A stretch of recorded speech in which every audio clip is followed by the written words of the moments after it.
and welcome to the 7th edition of ET Auto EV Conclave 2023. Today we are in conversation with Mr. Shashank Srivastava, Senior Executive Director, Sales and Marketing of the country's largest car maker, Maruti Suzuki India Limited. Welcome to the show, sir. Sir, just wanted to understand the January sales momentum was we've just seen. So how do you expect that going for the next 2 months of the fiscal?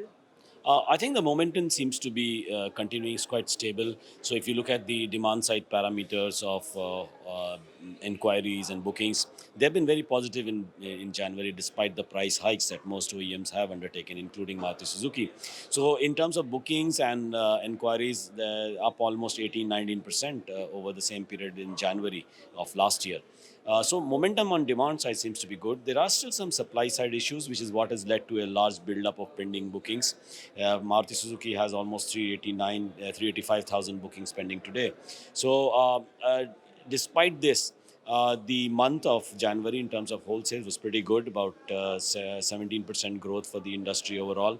Maruti Suzuki also grew 14.5%. And the retails, though, in the industry was a little less. So the retail in the industry was about 272,000, whereas the wholesale was 342,000. So that's because the industry started with very low stocks, and there was some time before the inventory could build up in the pipeline. In the network, and therefore we saw retails a little less, although growth is there compared with last year. But going forward, I think February and March should also look good. We should end up the financial year with about 3.87 million type of sales, which would be the highest ever in the industry, the previous highest being in 2018-19. Yes, exactly. So PV has been one of the segments that has recovered really better after the COVID. So for Maruti, how much can we expect for the fiscal FY23? See, it's difficult for me to give you a forward guidance on Maruti Suzuki numbers, but so far we have crossed the 1.3 million mark. So, depending on what is the numbers in the next 2 months. Right. Okay. Also, for the next fiscal, we have a lot of regulations coming up, the RDE norms and OBD norms. We've also seen Maruti increasing its prices in January. So, can we expect any more price hike, or where is the direction towards the discounts or price hike? What can the consumers expect in that aspect? So there are two questions. One is the basic input cost going up, which will depend largely on the material cost increases. At the moment, the material prices have sort of stabilized, but depending on the geopolitical situation, it's possible that material costs can go up. In which case, obviously, there would be, it's possible for OEMs to consider increasing the prices again. However, on the front of the the regulations, the OBD norms and the RD norms, yes, there would require change of specs of the vehicle, which means that there would be a cost pressure there. I must tell you though that there are most OEMs in many of their models have already built in those specs, which is actually a reason partly for the increased price that we saw in January. So depending on the model, whether the specs have been introduced with the RD norms or not yet, that it's possible that in April when the norms come in, you could see increase in prices, but it all depends on the material cost. Remember, for the diesel vehicles, I suppose it would be a large increase because there the cost of conforming to RD norms is much higher, and gasoline it would be probably be not as high a pressure to increase prices. And Maruti does not have diesel vehicles, so that's a plus there. So another thing is, like, at the Auto Expo, you unveiled to launch two new models. So how has been the demand, or what are the bookings for the Jimny and the Fronx per se? Yes, so we had the global unveiling on the 12th of this of January in Auto Expo, as you rightly pointed out. We are getting bookings around 700 to 750 per day for the Jimny. It's crossed, I think, 16,500 bookings now. And for the Fronx, about 250 to 350 is the range of booking per day. It's crossed, I think, about 6,500 now.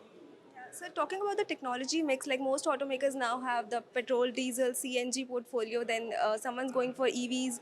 You have stick to like hybrids, and the first EV will probably see in 2025. So how do you see probably in the next 5 years, the demand or adoption for consumers? Like what kind of consumers might go for hybrids or EVs when both options are available in the market? Yeah, so really the EVs adoption rate has been very slow In India, last year we sold only 21,000 cars in the industry. I'm talking of passenger vehicles, which is about 0.6, 0.7% of the total sales. This year, so far, 38,000 vehicles have been sold. Probably by end of March for the whole fiscal, EVs will be about 50,000 or they're about 1.1%. And the principal reason why the EVs have not gained so much traction in India is one, the high cost of acquisition, which largely comes from battery costs, and second is the high range anxiety, which comes from lack of charging infrastructure. So I think over a period of time, the consensus seems to be that we will have a EV as a mainstream vehicle, but by 2030, the prediction is only about 17% for passenger vehicles. So in the meantime, you need to do something to reduce the emissions from the vehicle, because those will be substantial. In fact, between today till 2030, about 43 million passenger vehicles will be sold. Only 3 million will be EV. So, what do you do for the rest of the 40 million? And that's the reason why Maruti Suzuki has adopted a lot of other technologies for reduced emission. The existing ICE vehicles, we have increased the fuel efficiency, but also using CNG. We are talking of blended flexi fuels as well, blended CNG, bio gas, and strong hybrids, as you pointed out. Those don't have range anxiety. Those, there the cost of acquisition is also lower. And also remember, for hybrids, there are a lot of common components in powertrain, which means that if you have large volumes for hybrids, it will be easier to localize and bring down the cost for the EVs, which will subsequently come. So you have earlier talked about the percentage, of petrol and hybrids and CNG in your portfolio. Can you just reiterate or confirm if, like, where does it stand right now in your entire portfolio? At the moment, it's about 22% is CNG. The rest is gasoline, and including hybrid along with gasoline. Hybrid, we have only one vehicle, strong hybrid, which we have got only one vehicle, which is the Grand Vitara. In the Grand Vitara booking so far, we have about 28% is strong hybrid. All right, thank you. Thank you so much for talking to it. Thank you.